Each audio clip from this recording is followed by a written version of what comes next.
Hello students, कैसे हैं आप सब। मैं कविता आईसीटी वर्चुअल क्लासेस में आपका स्वागत करती हूं और उम्मीद करती हूं आप सभी अच्छे होंगे और स्वस्थ होंगे। तो क्लास हम कंटिन्यू कर रहे हैं chapter garbage in garbage out. इसके बारे में हमने काफ़ी सारी चीज़ें सीख ली हैं। आज हमारा जो चैप्टर है उसका लास्ट टॉपिक हमारे पास बचता है, जिसमें हम पढ़ रहे थे 3R के बारे में।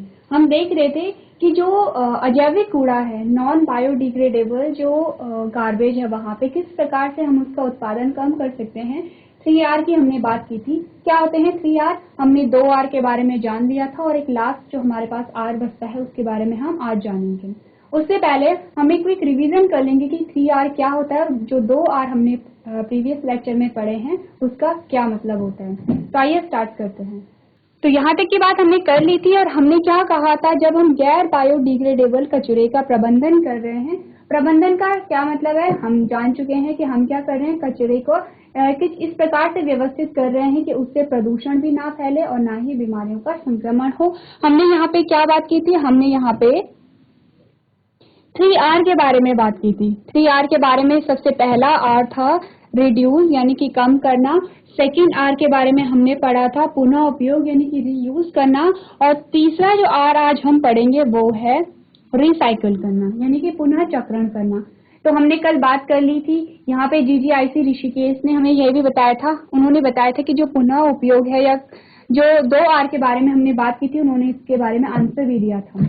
तो यहाँ पे इसके बाद हमने किसके बारे में पढ़ा था, हमने पहले R के बारे में पढ़ा था यानी रिड्यूस के बारे में पढ़ा था। तो कुछ सुझाव हमें यहाँ पे दिए गए थे। क्या क्या सुझाव हमें दिए गए थे, हमने कहा था कि हम क्या है बॉल पॉइंट पेन के स्थान पर फाउंटेन पेन का यूज करें, हम पैकेजिंग के लिए पुराने समाचार पत्रों का यूज करें, डिस्पोजल के स्थान पर कपड़े के नैपकिन का प्रयोग करें। ये क्या है, इससे हम कम कर सकते हैं जो भी अजैविक कूड़ा हो रहा है उसके प्रोडक्शन को, उसके उत्पादन को हम कम कर सकते हैं। ये था पहला R। सेकेंड R में हमने क्या देखा, सेकेंड R में हमारे पास कुछ ऐसे पॉइंट्स आए थे जिससे हम क्या पता लगा सकते हैं कि पुनः उपयोग यानी रीयूज किस प्रकार से की जाए। कोई सामग्री है, कोई भी वस्तु है, हमने उसे खरीदा, हमने उसका एक बार यूज कर लिया, एक बार उपयोग कर लिया, अब हम उसे पुनः उपयोग करके क्या कर सकते हैं, उसे कचरे में परिवर्तित होने से बचा सकते हैं। कैसे? हमने कहा जो किचन में जो सामान हम रखते हैं उसके लिए हम छोटी छोटी बोतलों का इस्तेमाल कर सकते हैं। सेकेंड हमने क्या देखा, हमने कहा जूस या सॉफ्ट ड्रिंक खरीदते समय धातु के डिब्बे के स्थान पर हम कांच की बोतलों का प्रयोग करें, क्योंकि कांच की बोतलों को हम फिर से वहां दुकान में रखें, उनका पुनः यूज हो सकता है। थर्ड हमने क्या जाना, हमने कहा पुराने कपड़ों से हम कुछ अन्य सामग्री बना सकते हैं, जैसे कुशन कवर और रुमाल आदि की हमने बात की थी। लास्ट में हमने क्या कहा, कोई भी उपकरण है, चाहे वो मोबाइल फोन हो, चाहे वो आपका टीवी हो, रेडियो हो, या कोई भी ऐसी चीज हो कि जो आपके पास अतिरिक्त है, तो आप उसे कूड़े में ना बदलकर किसी ऐसे व्यक्ति को दे सकते हैं जिसे कि उसकी आवश्यकता है। तो इस प्रकार से हमने क्या किया, यहाँ पे रीयूज कर लिया है। हमारे पास कल हमने इमेज भी देखी थी कि ये जो वेस्ट मटेरियल से आपको ये जो साज सज्जा का सामान है ये बनाया जा सकता है। तो यहाँ तक की बात हमने कल कर ली थी। हमारा जो नया टॉपिक आज आता है वो है रिसाइकल।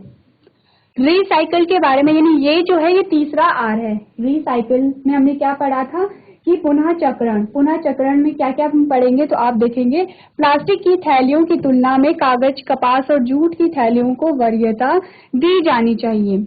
क्योंकि क्या है, ये जो कागज है, कपास या जूट है, तो ये कागज है हो गया या कपास हो गया, हमें कहाँ से मिल रहा है, ये हमें किसी लिविंग ऑर्गेनिज्म से मिल रहा है, पादपों से मिल रहा है, प्लांट से मिल रहा है। इसका क्या मतलब है कि ये अगर इससे बनने वाला जो कूड़ा होगा वो जैविक होगा। यानी अगर हम प्लास्टिक का यूज ना करके हम कागज का, कपास के, जूट की थैलियों को यूज कर रहे हैं, तो पहले तो क्या होगा, हम उसे यूज करेंगे, अब अगर वो थैलियां फट भी जाती हैं, वो कूड़े में परिवर्तित हो जाती हैं, तो ये क्या होगा, अब जैविक कूड़ा होगा, यानी इसका अपघटन हो सकता है। तो उसमें क्या होगा, एक तो हमने प्लास्टिक से बचा लिया है सॉइल को, दूसरा ये जो कूड़ा है इससे खाद का निर्माण भी हो रहा है।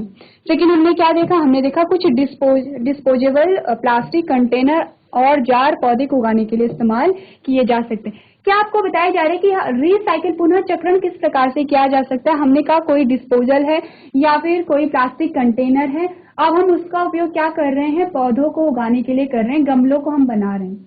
उसमें हमने क्या किया, आपने कुछ उसमें पेंट कर दिया, अच्छी सी कटिंग कर दी है और वहाँ पे कुछ आपने कोई अच्छा सा डायग्राम वहाँ पे बना लिया है और आपने क्या कर दिया, जो वेस्ट मटेरियल था यहाँ पे जो कंटेनर था उसका एक अच्छा सा गमला आपने बना लिया। नेक्स्ट हमने क्या देखा, पानी या किसी अन्य तरल पदार्थ के भंडारण के लिए खाली बोतलों को फिर से भरा जा सकता है। इस बारे में सोचें कि आप जब बाहर होते हैं तो आप कितनी बार पानी की बोतलें खरीदते हैं। इसके बजाय जब भी आप बाहर हो तो आप उपयोग की गई बोतल को भर सकते हैं। यही बात हमें बताई जा रही है जिसके बारे में हमने कल पढ़ा था। नेक्स्ट हमने क्या देखा, हर बार खाद्य पदार्थों को रखने के बाद अच्छी तरह से साफ करने के बाद जिप फाइल का पुनः उपयोग किया जा सकता है। ये कुछ ऐसी चीजें हैं जो हमें बता रही हैं कि हम पुनः उपयोग किस प्रकार से करें। अभी हम पुनः चक्रण पे नहीं आए हैं, पुनः चक्रण पे हम कब आएंगे, जब हम पढ़ेंगे पेपर के बारे में। तो नेक्स्ट हेडिंग हमारी क्या आती है, यहाँ पे अब क्या होगा, कागज का पुनः चक्रण होता है। कागज यानी कि जो कॉपी जिसमें आप लिखते हो, आपकी जो बुक है जिसमें प्रिंटेड सामग्री रहती है और आप उसे पढ़ते हो। तो कागज का यहाँ पे पुनः चक्रण किस प्रकार से किया जा सकता है, आप पढ़ोगे। कागज पेड़ों से बनाया जाता है। हम सबको पता है कि कागज क्या है, पेड़ों से बनाया जा सकता है। वो कागज जिसमें आप लिखते हो या फिर वो बुक जिससे आप पढ़ते हो, वो किससे बनाया जाता है, पेड़ों से बनाया जा सकता है। तो उसके बाद हमने क्या किया, और पृथ्वी पर हमारे अस्तित्व के लिए पेड़ आवश्यक हैं, इसलिए भले ही कागज डिग्रेडेबल हो, तेज गति से पेड़ों को कम होना एक बड़ी चिंता का विषय है। क्या आपको बताया जा रहा है, हमें पता है कि जो कागज का निर्माण है वो पेड़ों से होता है। तो जितने ज्यादा हम कागज का यूज करेंगे उतनी ज्यादा पेड़ कटेंगे कागज के निर्माण के लिए। क्योंकि हम क्या करते हैं, आप जैसे कि अभी क्लास 6 में हो, आपके एग्जाम होने वाले हैं और आप क्या होगे, फिर पास होके फिर नेक्स्ट क्लास में चले जाओगे, आप 7th क्लास में चले जाओगे। तो क्या होता है, जो 6th क्लास की कॉपी होती है, अलग अलग विषय की अलग अलग कॉपी आपने बनाई होगी, हिंदी, इंग्लिश, मैथ, साइंस। तो कोई कुछ कॉपियां ऐसी होती हैं कि जो आधी खाली रह जाती हैं, वो पूरी नहीं भरती हैं, बल्कि ज्यादातर कॉपियां खाली रह जाती हैं। शायद आपकी मैथ्स की कॉपी भरती होगी, उसके अलावा कॉपियां जो पीछे कुछ ना कुछ उसके पन्ने बच जाते हैं। तो हम क्या करते हैं, वो जो कॉपी है वो पूरी की पूरी, पहले तो आपको वो फेंकनी नहीं चाहिए क्योंकि उसमें आपके नोट्स होते हैं, तो वो आपको संभाल के रखनी चाहिए क्योंकि आगे पढ़ने के काम आएंगे। या फिर रफ कॉपी की बात करें, अगर आप किसी कॉपी को फेंक भी रहे हो, आपको लगता है कि ये आपके काम का मटेरियल नहीं है, तो आप क्या करोगे, जो खाली पेज उसमें होते हैं उसे निकाल करके आप क्या करोगे, उसे स्टैपल कर दोगे। स्टैपल नहीं भी करोगे तो आप सुई धागे से उसे सिल करके उसमें रफ काम कर सकते हो। इससे क्या हो रहा है, आप पेजों को बचा रहे हो। सेकंड बात, आप पेपर को कभी जलाओगे नहीं। आपने क्या करना है, आप देखते होंगे कि आपके घरों में आते हैं जो क्या करते हैं, आपसे कागज लेते हैं, कॉपी लेते हैं, किताबें लेते हैं, उसके बदले आपको पैसे देते हैं या कुछ अन्य सामग्री देते हैं।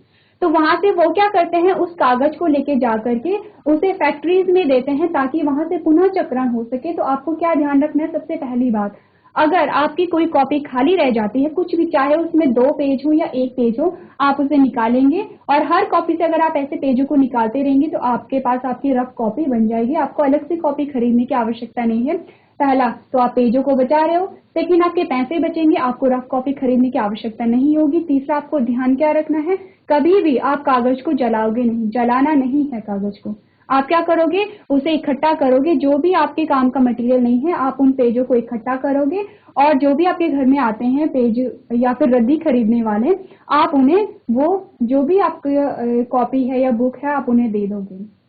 तो इससे क्या होगा, रिसाइकल होगा, यानी उन पेजों का पुनः फिर क्या होता है, चक्रण होता है। इससे क्या होगा कि कुछ ना कुछ पेड़ आपके द्वारा बचेंगे, क्योंकि हम जानते हैं पेड़ हमारे लिए बहुत इंपॉर्टेंट है। क्यों हमारे लिए पेड़ इंपॉर्टेंट है, आप में से कोई बता सकता है? GGIC ऋषिकेश, GIC बचवावन, आप में से कोई बता सकता है कि पेड़ के क्या क्या लाभ होते हैं? ओके, GGIC ऋषिकेश, आप अपने माइक के द्वारा अपना आंसर दे सकते हैं। Good morning ma'am. Good morning, आपका नाम क्या है? मैम गुनगुन। ओके गुनगुन, तो गुनगुन ने कल भी आंसर दिया था, तो गुनगुन बताइए कि पेड़ों के क्या क्या लाभ होते हैं हमारे लिए। मैम पेड़ों से तो मैम हम बहुत सारी चीजें करते हैं, जैसे कि मैम पेड़ों से हम ऑक्सीजन भी लेते हैं। ओके, अब पेड़ों के द्वारा अब एक सेकेंड गुनगुन, अब आप गिनते चले जाएंगे कि गुनगुन ने कितने लाभ हमें बताए हैं। एक लाभ हमें मिल गया है, ऑक्सीजन हमें मिलती है। आप में से पहले गुनगुन बताएंगी, फिर मैं आप में से ही आपके साथियों में से पूछूंगी कि कितने टोटल लाभ हुए हमारे। तो सारे गिनेंगे क्या क्या लाभ होते हैं पेड़ों के। जीआईसी बचाओ वन आप भी। ओके, बताइए गुनगुन। मैम दूसरा लाभ है कि मैम जैसे अभी आप मैम पढ़ा रहे हो कि मैम हम्म, नोटबुक्स बुक्स ये सब भी पेपर से ही बनते हैं। पेड़ों से बनते हैं। Yes ma'am. और मैम हाँ जैसे जी। मैम हम घर में भी कुछ यूज करते हैं पेपर से ही, तो मैम हम लकड़ियों हाँ, लकड़ियों से तो मैम जो चीजें बन रही है तो मैम हमें उससे भी एक लाभ हो रहा है। वेरी गुड, ठीक है। और, ओके। और मैम एक टेबल चेयर ये सब भी बनते हैं। हाँ, घरों और का भी मैम निर्माण बहुत होता है। लोग, यस मैम, और मैम बहुत लोग हम्म। मैम पेड़ों को मैम काट करके मैम घर भी बनाते हैं। हाँ, ठीक है। तो मैम उन्हें रहने के लिए घर मिल जाता है, तो मैम ये भी हम्म। एक हमारे लिए लाभ होता है। Okay, very good Gungun. और मैम और पेड़ों कोई से लाभ मैम हमें आपको? फल भी मिलते हैं। वेरी गुड, पेड़ों से हमें फल भी मिलते हैं, ठीक है।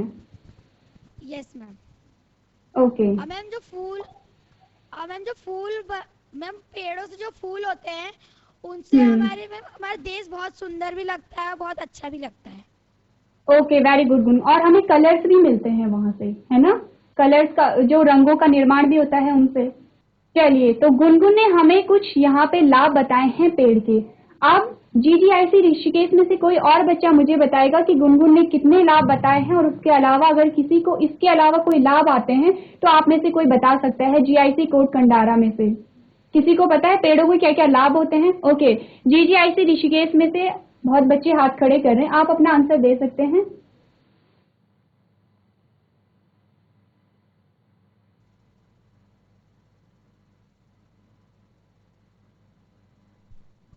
Good morning ma'am. Good morning, आपका नाम क्या है? मैम गुंजन। गुंजन। ओके गुंजन। तो गुंजन, आप बताइए कि जो हमें अभी गुनगुन ने लाभ बताए हैं पेड़ों के, उसके अतिरिक्त और कौन कौन से लाभ हो सकते हैं?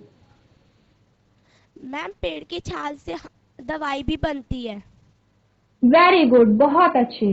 ये एक अच्छा पॉइंट है कि जो पेड़ होते हैं, पेड़ों जो आपने पढ़ा होगा कि औषधीय गुण पाए जाते हैं बहुत सारे पेड़ों में, और उन पेड़ों से औषधि भी हमें मिलती है। ओके, बहुत अच्छे। और कोई लाभ? मैम पेड़ से रबड़ भी बनते हैं। Okay, very good. जो गोंद होता है, गोंद भी बनता है। मैम हमें पेड़ भी छाया भी देती है, अगर थक के आए तो उसके नीचे बैठ जाते, बहुत थकान थोड़ी मिट जाती है। बिल्कुल, बहुत अच्छा जवाब है। तो ओके, और गुंजन, और कोई लाभ आपको याद आ रहा है? चलिए, आपने बहुत अच्छा आंसर दिया है। हाँ जी। मैम पेड़ से जो पत्तियां होती है मैम उससे खाना भी बनता है उसे जला के। हाँ, खाना भी बनता है मैम उसे जला लकड़ियाँ। के। और पेड़ों से हमें क्या आता है, बहुत सारा जो हमारा भोजन का मुख्य स्रोत है वो पेड़ पौधे ही होते हैं, है ना? जो भी अनाज या यस दालें या फ्रूट या सब्जियां जो भी है, हमें कहाँ से मिल रहा है? पेड़ों से मिल रहा है। पेड़ से। ओके।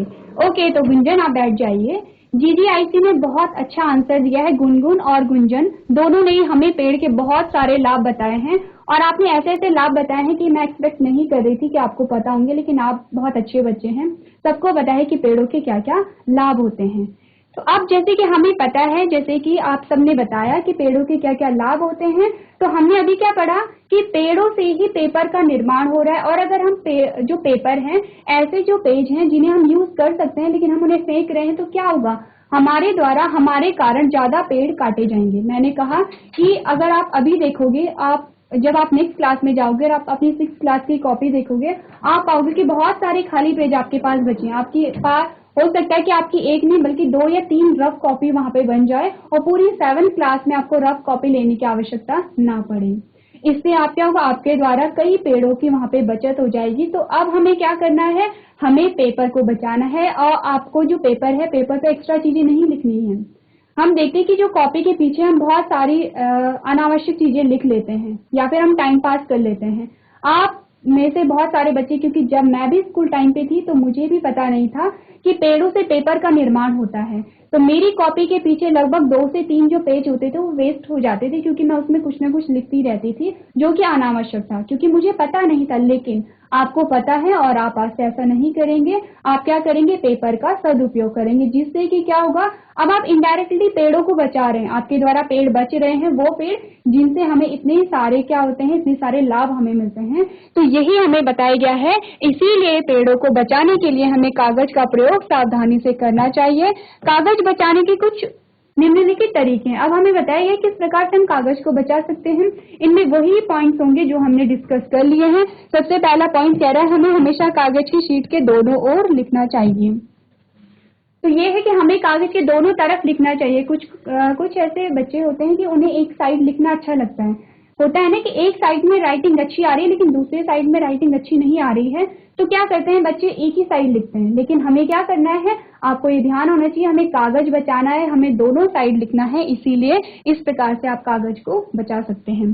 सेकेंड जो पॉइंट है उसमें क्या है, पुरानी नोटबुक्स के अप्रयुक्त पृष्ठों को फाड़कर रफ कार्य और अन्य विविध कार्यों के लिए एक नई नोटबुक बनाया जा सकता है। वही है जो हमने अभी डिस्कस किया है कि आप क्या कर सकते हो, बचे हुए पेजों का पुनः उपयोग कर सकते हो। नेक्स्ट हमारे पास क्या है, हम नए पत्ते लिखने के लिए स्टिकर का उपयोग करके लिफाफे और कवर का पुनः उपयोग भी कर सकते हैं। और लास्ट में हम पुराने अखबारों से भी ताजा कागज बना सकते हैं। तो ये कुछ पॉइंट्स है जिससे हम क्या कर सकते हैं, कागज का पुनः उपयोग करेंगे और कागज का पुनः उपयोग करके क्या होगा, हमारे द्वारा पेड़ बचाए जाएंगे। तो ये कुछ पॉइंट्स है, इसे आपने अपनी कॉपी में नोट करना है। आपको इसके अलावा भी कुछ पॉइंट्स अगर समझ में आ रहे हैं तो आप वो भी नोट कर सकते हैं।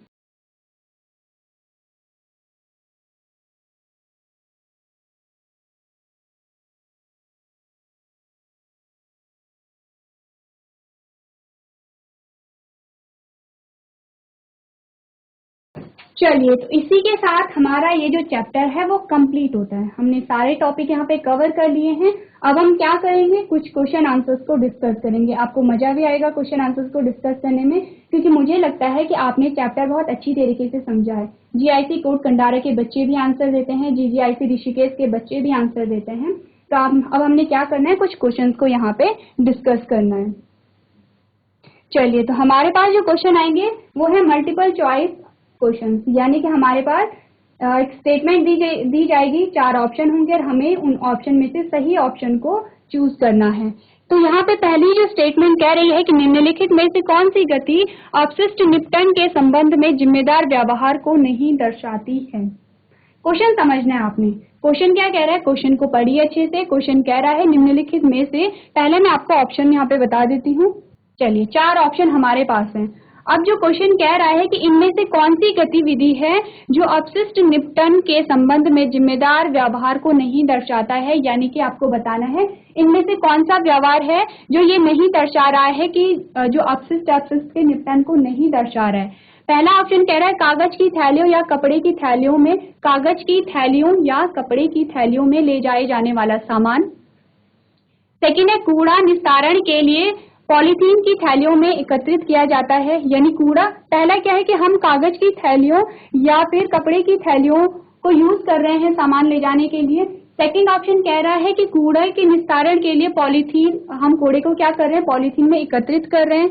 तीसरा ऑप्शन कह रहा है कि अपशिष्ट को निम्नीकृत करने वाले और नहीं करने वाले को अलग अलग किया जाता है, यानी कि सिंपली क्वेश्चन ये कह रहा है कि हम जैविक और अजैविक कूड़े को अलग अलग कर रहे हैं। आपको क्वेश्चन की लैंग्वेज समझनी है कि अपशिष्ट को निम्नीकृत करने वाले, अपशिष्ट को निम्नीकृत यानी कि वो कूड़ा जिसका निम्नीकरण हो रहा है या जिसका अपघटन हो रहा है उसे, और वो कूड़ा कि जिसके अपशिष्ट को निम्नीकृत नहीं किया जा सकता है उसे हम अलग अलग कर रहे हैं।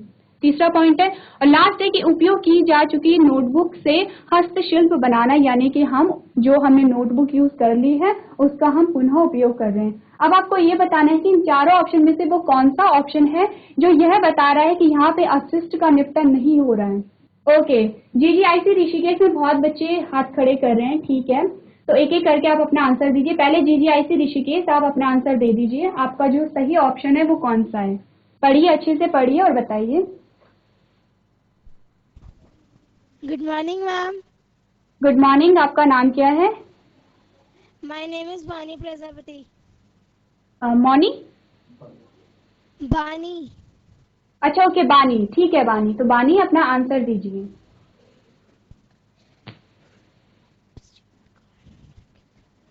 कूड़ा हाँ। निस्तारण के लिए पॉलिथीन हम्म, की थैलियों में हम्म, एकत्रित किया जाता है। ओके, वो है कूड़ा ऑप्शन बी। निस्तारण। ठीक है, ठीक है, आपका आंसर है ऑप्शन बी। अब आप जीजीआईसी ऋषिकेश में कितने बच्चों का ऑप्शन बी है? आप हाथ खड़े कीजिए। सिर्फ बानी का आंसर ऑप्शन बी है। ठीक है, तो बानी बैठिए। जीआईसी कोट खंडारा, आप में से कौन बच्चा आंसर देगा? ठीक है, आप अपना आंसर दीजिए, माइक को लीजिए।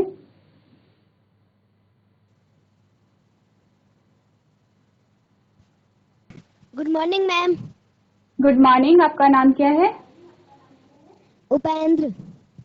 ओके उपेंद्र, तो अपना आंसर दीजिए। मैम, कागज की थैलियों या कपड़े की थैलियों में ले जाया जाने वाला सामान। अच्छा, तो ये क्या हमें बता रहा है? ये जो पॉइंट है ये हमें क्या बता रहा है? देखिए, और कोई उपेंद्र के अलावा और कोई आंसर देना चाहता है? Good morning ma'am. Good morning, आपका नाम क्या है? नव्या। नव्या। ओके नव्या, तो नव्या अपना आंसर दीजिए। मैम, अवशिष्ट को निम्नीकृत करने वाले और नहीं करने वालों में अलग किया जाता है। ठीक है Navya. Good morning ma'am. Good morning, आपका नाम क्या है? Ma'am, my name is Pratigya. Okay Pratigya, तो प्रतिज्ञा अपना आंसर बताइए। आंसर मैम ऑप्शन सी, अपशिष्ट की हम्म, निम्नीकृत करने वाले और नहीं करने वाले से में अलग किया जाता है। ओके ठीक है, और किसी को आंसर देना है? चलिए आप आंसर दें उससे पहले, ठीक है जीजीआईसी ऋषिकेश, आप आंसर दें उससे पहले मैं आपको क्वेश्चन समझाना चाहूंगी। तो क्वेश्चन क्या कह रहा है? शायद से अभी कुछ बच्चों को समझ में नहीं आ रहा है। सिंपली क्वेश्चन ये कह रहा है कि इनमें से वो कौन सी गतिविधि है जो दर्शाता है कि यहाँ पे जो अपशिष्ट, जो कूड़ा है, जो गार्बेज है, वो कम नहीं हो रहा है। किस गतिविधि के द्वारा यहाँ पे जो कूड़ा है वो कम नहीं हो रहा है, ये कह रहा है क्वेश्चन। आप सबको क्वेश्चन समझ में आया? जिसे समझ नहीं आया वो हाथ खड़े कीजिए। ठीक है, आपको क्वेश्चन अभी समझ में नहीं आ रहा है, ठीक है, हाथ नीचे कीजिए। क्वेश्चन ये कह रहा है कि हमारे पास चार ऑप्शन है। पहला ऑप्शन कह रहा है कि कागज की थैलियों या कपड़े की थैलियों में ले जाए जाने वाला सामान, यानी कि हम क्या कर रहे हैं, यहाँ पे कागज की थैलियों का उपयोग कर रहे हैं और कपड़े की थैलियों का उपयोग कर रहे हैं, ठीक है। सेकंड कह रहा है कि कूड़े के निस्तारण के लिए हम क्या कर रहे हैं कि कूड़े को पॉलीथीन की पन्नियों में भर रहे हैं। दूसरा ऑप्शन ये कह रहा है। तीसरा कह रहा है कि अपशिष्ट को निम्नीकृत करने वाले और नहीं करने वाले में अलग अलग किया जाता है, यानी कि हम क्या कर रहे हैं, जैविक और अजैविक कूड़े को अलग अलग कर रहे हैं। तीसरा ऑप्शन ये कह रहा है। और चौथा ऑप्शन कह रहा है कि जो नोटबुक है उसका हम पुनः उपयोग कर रहे हैं। अब हमें इन चारों गतिविधि में से बताने की वो कौन सी गतिविधि है जिसमें कूड़ा निस्तारण में मदद नहीं मिल रही है, जिससे कि कूड़े का निस्तारण नहीं हो रहा है। ठीक है, मैं फिर से कह रही हूँ, आपको इन चारों में से वो ऑप्शन चूज करना है, वो ऑप्शन सेलेक्ट करना है जो बताता है कि जो बताता है कि कौन सी गतिविधि कूड़े में कमी के लिए रिस्पॉन्सिबल नहीं है। यानी कि अब अगर हम इसकी बात करें तो यहाँ पे क्या हो रहा है, कूड़े में कमी हो रही है क्योंकि हम कागज को पहले हमने लिखने के लिए यूज किया, कपड़े को पहले हमने पहनने के लिए यूज किया, फिर हम उससे थैलियां बना रहे हैं, कपड़े से भी हम थैलियां बना रहे हैं, पुनः क्या करें, पुनः यूज कर रहे हैं, हम उसका रीयूज कर रहे हैं। ये एक बात कर रहा है आर की, एक आर की बात कर रहा है, ये बात कर रहा है दूसरे आर की, रिसाइकिल की। तो यहाँ पे हम जब यहाँ पे रिसाइकिल कर रहे हैं तो ये कूड़े के निस्तारण या कूड़े की निपटन में हमें सहायता प्रदान कर रहा है। पहला पॉइंट आपको समझ आया? तो पहला पॉइंट हमारी मदद कर रहा है कि कूड़ा किस प्रकार से कम किया जा सकता है। सेकंड पॉइंट हमें बता रहा है कि कूड़ा निस्तारण के लिए पॉलीथीन की थैलियों में एकत्रित किया जाता है क्या। अब इसे पूरा जो सेंटेंस है वो पूरा ये नहीं लिखा गया कि कूड़े को हम क्या कर रहे हैं, पॉलीथीन की थैलियों में इकट्ठा कर रहे हैं, लेकिन यहाँ पे क्या है, कूड़े का निस्तारण हम नहीं कर रहे क्योंकि हम यहाँ पे पॉलीथीन तो यूज कर ही रहे हैं, पॉलीथीन की थैलियां तो हम यूज कर ही रहे हैं। तो ये क्या कर रहा है, यहाँ पे कूड़े का निस्तारण नहीं कर रहा है। तो आंसर हमारा बी है। पहले मैं आंसर को दे देती हूँ, आंसर हमारा बी है। सी ऑप्शन क्या कह रहा है, अपशिष्ट। सी ऑप्शन मैंने आपको बता दिया कि जैविक और अजैविक कूड़े को हम अलग अलग बर्तन में रखते हैं। यानी कि हमने क्या पढ़ा था, हमने पढ़ा था जो डस्टबिन है वो दो प्रकार का होता है, जो एक हरे रंग का होता है, एक नीले रंग का होता है। तो हम दोनों में अलग अलग प्रकार का कूड़ा रख रहे हैं, ये सी ऑप्शन कह रहा है। और डी ऑप्शन क्या कह रहा है, नोटबुक का हम रिसाइकल कर रहे हैं, यानी कि पुनः उपयोग कर रहे हैं। पुनः उपयोग करके यही पढ़ा था हमने, 3R की बात की थी जब भी हम बात कर रहे थे, जो अजैविक कूड़ा होता है उसको कम करने के जो उपाय थे वो 3R की बात हमने की थी। उसमें से पहला R ये है, सेकेंड R ये है। अब आपको क्वेश्चन समझ आया? ठीक है, तो इसी के साथ हमारा जो सेकेंड क्वेश्चन है वो हमसे पूछता है कि निम्नलिखित में से कौन सा कथन सही है या है। आपको इनमें से सही कथन बताने हैं, ठीक है। तो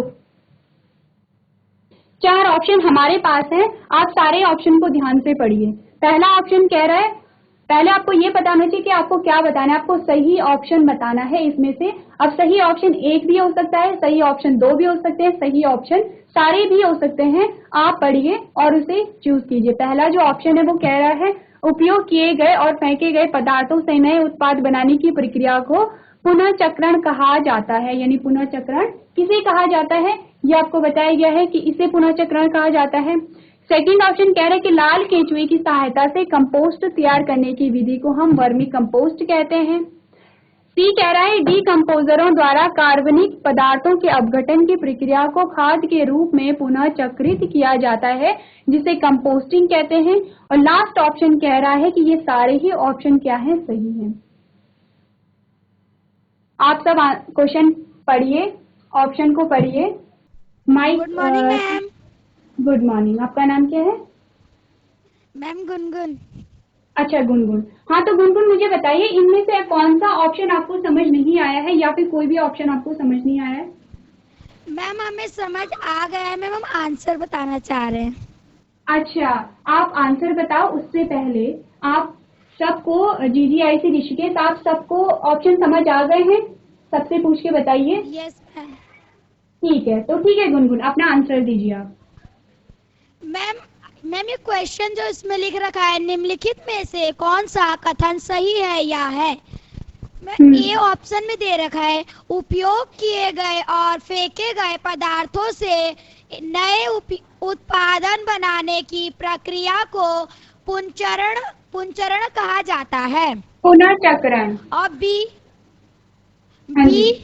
बी वाला है, लाल केंचुओं की सहायता से कंपोस्ट तैयार करने की विधि को वर्गी कंपोस्टिंग कहते हैं। और सी है, डिकम्पोजरों द्वारा कार्बनिक पदार्थों के अपघटन की प्रक्रिया को खाद के रूप में पुनर्चक्रिया किया जाता है, जिसे कंपोस्टिंग कहा जाता है। और मैम डी में लिख रखा है, उपरोक्त सभी। हाँ, डी कह रहे हैं कि क्या सभी ऑप्शन सही हैं, तो इसमें से आपका ऑप्शन क्या है? मैम उपरोक्त सभी, डी। ठीक है, तो यहाँ पे गुनगुन का आंसर है कि सारे ही ऑप्शन सही हैं। और किसी को आंसर देना है? डीकंपोजरों से आप मतलब समझ रहे हैं, यानी अपघटक। अपघटक कौन होते हैं? जो क्या कर रहे थे, कूड़े को का अपघटन कर रहे थे, सूक्ष्म जीव जिनकी हमने बात की थी, या लाल कृमि का हमने एग्जाम्पल लिया था, अपघटक है ये। Okay, good morning ma'am. Good morning, आपका नाम क्या है? मैम नीलम। ओके नीलम, तो नीलम ने पहले भी आंसर किया था। नीलम आंसर दीजिए। मैम जी हमारा है कि मैम लाल केंचुए की सहायता के कंपोस्ट तैयार करने की विधि को वर्गी पोस्टी कहते हैं। चलिए ठीक है, तो हमारा जो आंसर है वो ज्यादातर बच्चों ने क्या दिया है? डी दिया है।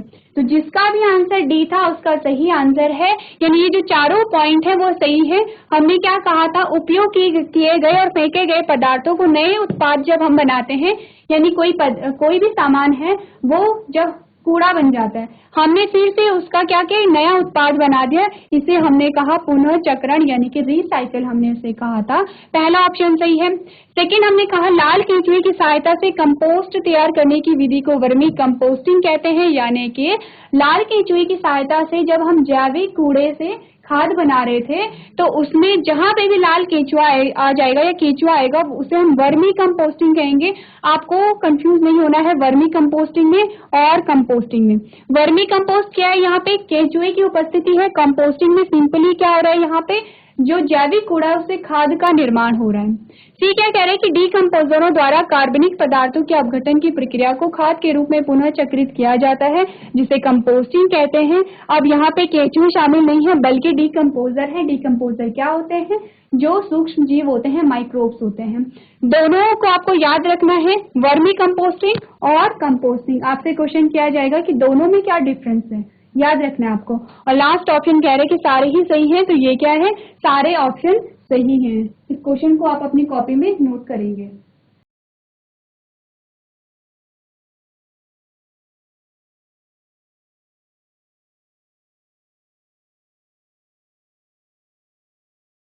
चलिए, तो आज हमने इस चैप्टर से रिलेटेड क्वेश्चन आंसर्स को डिस्कस किया। आई होप इन क्वेश्चन के माध्यम से आपका जो डाउट है, आपके जो कुछ पॉइंट्स है वो क्लियर हुए होंगे। तो आज के सेशन में हम इतना ही करेंगे। अभी तक क्लास में बने रहने के लिए आपका धन्यवाद।